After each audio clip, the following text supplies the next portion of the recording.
தீபிகா தேர்தல் பிரச்சாரம் மேற்கொள்வதற்காக தமிழக வெற்றி கழகத்தின் தலைவர் விஜய் நாமக்கல் நோக்கி சாலை மார்க்கமாக சென்று கொண்டிருக்கிறார். இன்று காலை 9:30 மணி அளவில் திருச்சி வந்த விஜய் அங்கிருந்து கார் மூலமாக நாமக்கல் நோக்கி சென்று கொண்டிருக்கக்கூடிய நிலையில் நாமக்கலில் விஜய் வரக்கூடிய அந்த சாலை முழுவதும் திமுகவினர் போஸ்டர்கள் ஒட்டியிருக்கிறார்கள். குறிப்பாக கடந்த 4 ஆண்டுகால திமுக ஆட்சியுடைய சாதனைகளை குறிப்பிடும் வகையில் அந்த போஸ்டரில் பல்வேறு திட்டங்கள் அதை குறிப்பிட்டு அதை பதிவிட்டிருக்கிறார்கள். குறிப்பாக கலைஞர் மகளிர் உரிமை தொகை மூலமாக 1.15 கோடி இல்லத்தரசிகளுக்கு மாதம் ரூபாய் 1000 வழங்கப்பட்டது. அதே போன்று புதுமை பெண் மற்றும் தமிழ் புதல்வன் திட்டத்தில் 8 லட்சம் மாணவர்களுக்கு மாதம் ரூபாய் 1000 வழங்கப்பட்டது உள்ளிட்ட தமிழக அரசுடைய பல்வேறு திட்டங்களை குறிப்பிட்டு அதை சாலை முழுவதும் விஜய் வரக்கூடிய அந்த சாலை முழுவதும் அவர்கள் திமுகவினர் போஸ்டர் ஒட்டியிருப்பது என்பது விஜய்க்கு மறைமுக எதிர்ப்பை அவர்கள் பதிவு செய்கிறார்கள். ஏற்கனவே திமுக ஆட்சியின் போது தமிழக மக்களுக்கு தேவையான திட்டங்களை தமிழக அரசு சிறப்பாக செய்து கொண்டு வருகிறது. அப்படி இருக்கக்கூடிய நிலையில் மக்களுடைய தேர்வாக என்றும் திமுக தான் இருக்கும் என்ற அடிப்படையில் திமுகவினர் இந்த போஸ்டர்கள் ஒட்டியிருப்பதாக தான் பார்க்க முடிகிறது. ஏனென்றால் பொதுவாக விஜய் தொடர்ச்சியாக அவர் போகக்கூடிய இடம் எல்லாமே திமுகவை குறிவைத்து தமிழக அரசினுடைய ஏற்கனவே அவர்கள் கொடுத்த வாக்குறுதிகள் பலவற்றை நிறைவேற்றாமல் இருப்பது, அதே போன்று மக்களுடைய பிரச்சனைகளை குறிப்பிட்டு பேசக்கூடிய வகையில் திமுகவை குறிவைத்து விஜய் தொடர்ச்சியாக பேசி வருகிறார். ஆனால் விஜயனுடைய குற்றச்சாட்டுகளுக்கு திமுகவினர் பல்வேறு முக்கிய தலைவர்கள் பொதுவாக எதிராமல் அமைதி காத்து வந்தார்கள். ஆனால் சமீப நாட்களாக நாம் பார்த்து வருகின்றோம் விஜயனுடைய பேச்சுக்கு எதிர்வினை ஆட்ட தொடங்கியிருக்கிறார்கள் திமுகவை சேர்ந்தவர்கள்.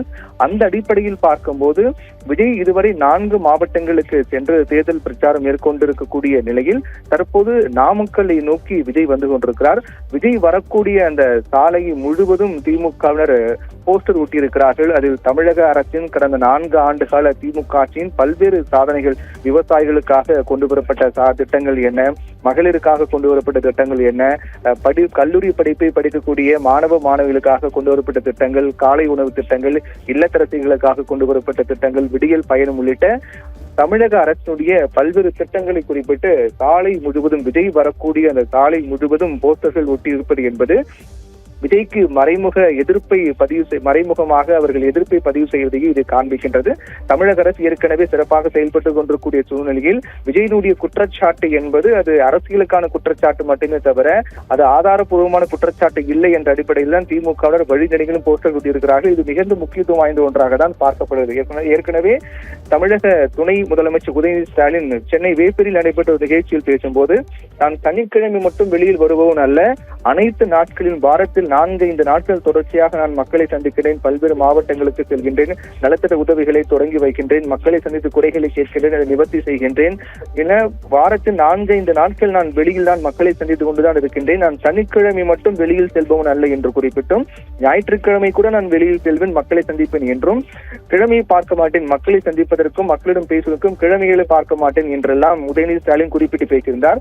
இது விஜய்க்கு மறைமுக பதிலடியாக தான் பார்க்கப்படுகிறது என்றால் விஜயை பொறுத்தவரையில் தொடர்ந்து சனிக்கிழமை மட்டும்தான் அவர் தேர்தல் பிரச்சாரம் மேற்கொள்கிறார், வார இறுதி அரசியல் செய்கின்றார். ஏற்கனவே ஒர்க் ஃப்ரம் ஹோம் செய்து கொண்டிருந்த விஜய் தற்போது வார இறுதி நாட்களில் மட்டுமே, விடுமுறை நாட்களில் மட்டுமே பிரச்சாரம் செய்கின்றார். ஜனநாயகன் படப்பிடிப்புக்கு பிறகு முழு நேர அரசியலில் ஈடுபட போவதாக தெரிவித்திருந்த விஜய் படப்பிடிப்பு முடிந்த பிறகும் கூட வார இறுதி நாட்களில் மட்டும்தான் பிரச்சாரம் செய்கின்றார் என்றெல்லாம் பல்வேறு விமர்சனங்கள் விஜய் மீது தற்போதும் வைக்கப்பட்டு வருகின்றன.